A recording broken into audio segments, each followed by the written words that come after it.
know that we're very fortunate with our area and our blocks, but we've seen smaller classrooms have magnificent building areas. The classroom that we teach with across the hall from us, their unit blocks are on the carpet where they gather. And their children, their block building is so important to them that when they have gathering time, they might gather somewhere else or they might gather around the buildings.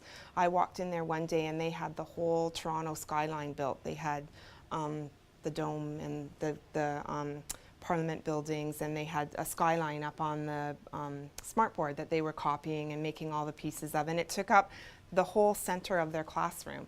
And they too leave them for a couple of days, and they're able to put them back on the shelving units when they're done. So you don't have to have a big, beautiful space in order to have a successful block area, but you do need to have a spot that's organized. So children can see and make thoughtful choices about what they're going to choose. So I also had an adult student of mine have, she started thinking about this after we watched a video together. We watched a Foundations of Block Play video.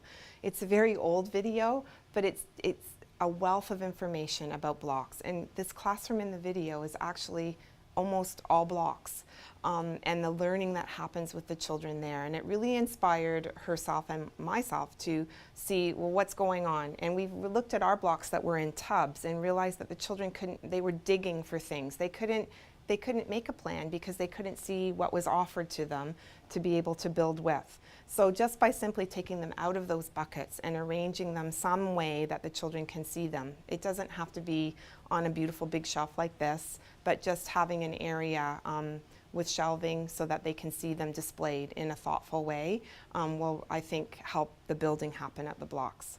We also use some found objects, tin cans. Never thought that I would use those with children. They're opened with one of those can openers that doesn't leave the edge. The children love integrating the cans into their play. So one of the challenges of having a block center is the noise, and we are very fortunate enough to be able to have carpet in our block center.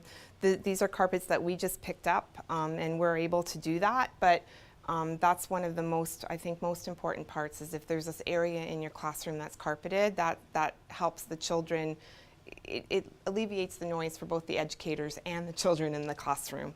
And our carpets right now are in two separate spots, and it's interesting because sometimes there's two different groups of children here, but sometimes it takes up the whole area back here.